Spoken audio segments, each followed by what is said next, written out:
இன்றைக்கி சுட சுட சாதம், கேரட்டு, பீன்ஸு, மஞ்சள் பூசணிக்காய் போட்டு திக்காக சாம்பார் வச்சாச்சு. இந்த மாதிரி போட்டு சாப்பிட்டா தான் எனக்கு பிடிக்கும் சாம்பார். அப்புறம் கத்திரிக்காய் முருங்கைக்காய் பொரியல் எல்லாம் பாதி சாப்பிட்டாச்சு. நானும் அவர் மட்டும்தான் சாப்பிட்ணும். முடிட்டா இந்த சாப்பாடு வீடியோ உங்களுக்கு பிடிச்சிருந்தா லைக் பண்ணுங்கள், ஷேர் பண்ணுங்கள், எங்கள் சேனலை சப்ஸ்கிரைப் பண்ணுங்கள். தேங்க்ஸ் ஃபார் வாட்சிங்.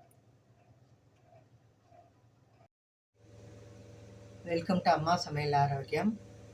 நான் உங்கள் விஜயா. இன்றைக்கி எங்கள் வீட்டு சமையல் என்னென்னு பார்க்கலாம் வாங்க. சுட சுட சாதம் எல்லாம் எடுத்துட்டாங்க ரைஸ் குக்கரில். அப்புறம் இது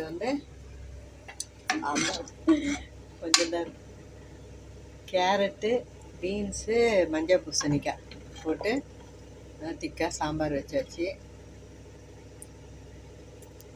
இந்த மாதிரி போட்டு சாப்பிட்டா தான் எனக்கு பிடிக்கும் சாம்பார். அப்புறம் கத்திரிக்காய் முருங்கைக்காய் பொரியல் எல்லாம் பாதி சாப்பிட்டாச்சு. நானும் அவர் மட்டும்தான் சாப்பிட்ணும். முடிட்டா இந்த சாப்பாடு வீடியோ உங்களுக்கு பிடிச்சிருந்தா லைக் பண்ணுங்கள், ஷேர் பண்ணுங்கள், எங்கள் சேனலை சப்ஸ்கிரைப் பண்ணுங்கள். தேங்க்ஸ் ஃபார் வாட்சிங். வெல்கம் டு அம்மா சமையல் ஆரோக்கியம். நான் உங்கள் விஜயா. இன்றைக்கி எங்கள் வீட்டு சமையல் என்னென்னு பார்க்கலாம் வாங்க. சுட சுட சாதம் எல்லாம் எடுத்துட்டாங்க ரைஸ் குக்கரில். அப்புறம் இது